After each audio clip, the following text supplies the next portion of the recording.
We are back on Taking Care of Business on Koerner Radio, News Talk, 1180, 1230 KGEO, and 1410 KERI. The Bakersfield Syndicated Dual. That's right. So before we went on the break, something that I was just curious your take on this, Doug. Obama, well, he's a very smart politician in a lot of ways.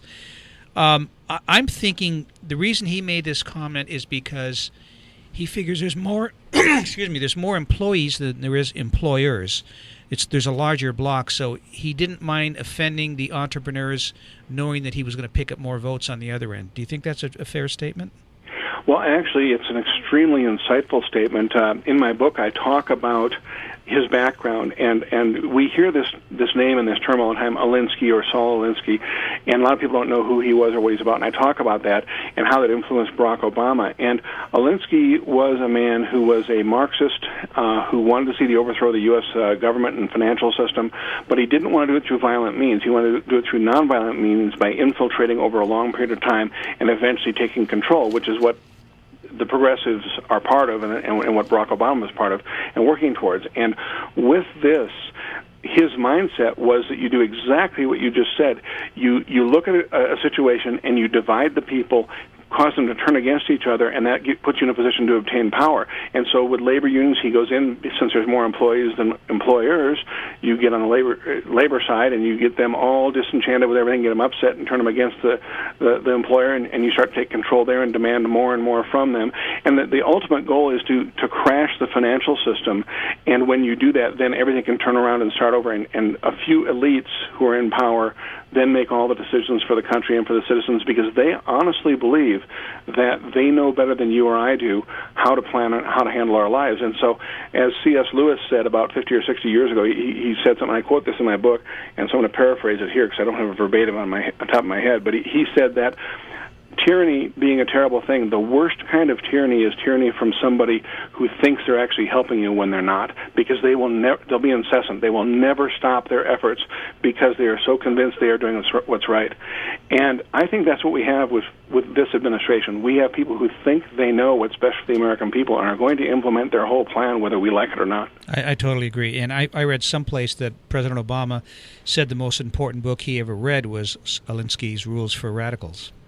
He did. In fact, I said that in my book too, because I probably read the same source you did, and I think that's fascinating. Here's a guy who went to, as far as we know, at least he tells us, he went to Occidental, then to Columbia, a very, very well-known and respected university. He went to Harvard Law School, an extremely respected law school, and you can imagine all the things he's been exposed to for reading and for study.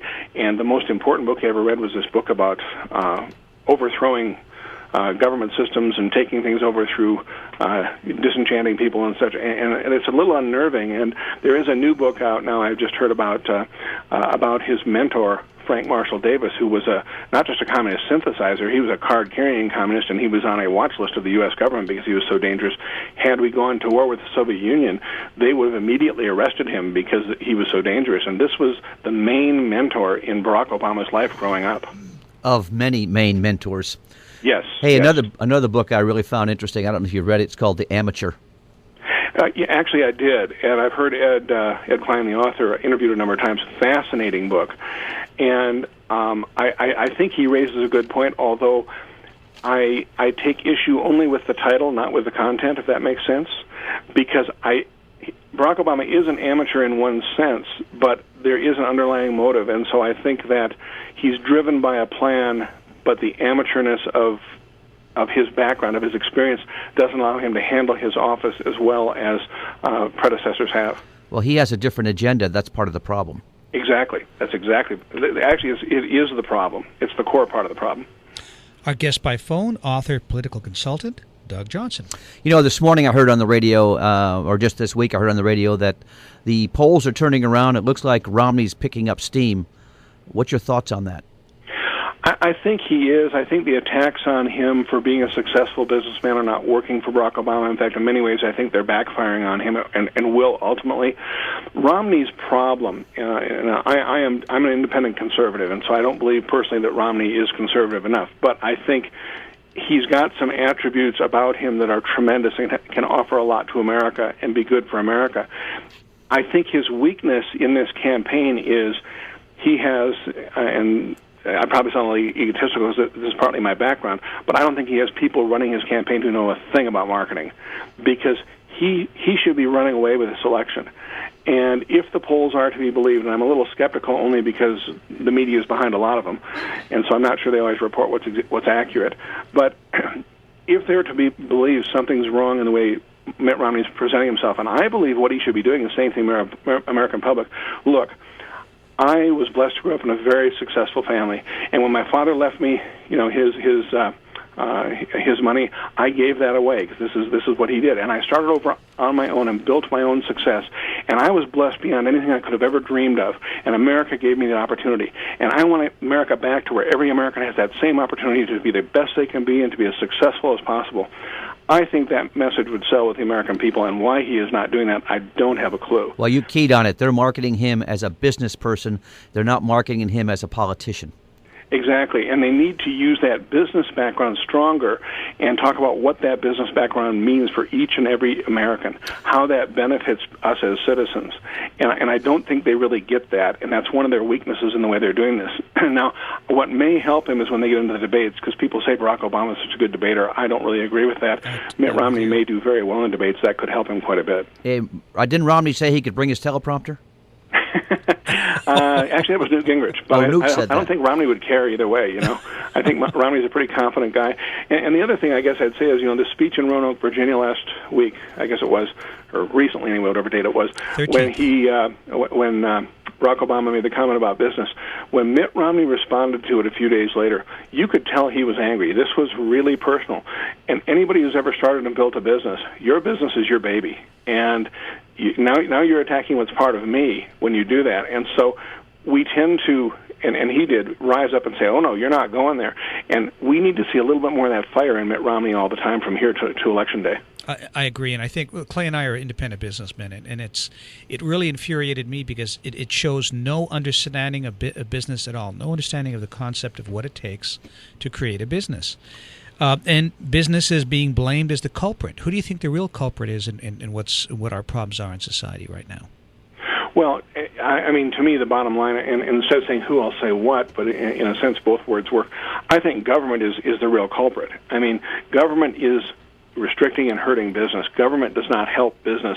The idea that, in fact, I heard one of Obama's supporters say the other day that, well, because the government built roads and bridges and such, that's why Henry Ford was successful. That's why these people built their businesses. And I thought to myself, no, they didn't build those until there were businesses that needed them, or they wanted to entice a business into a community, depending on when in history it was. Up to the time the car was invented, we basically had roads, dirt roads for horses and buggies and wagons and stuff.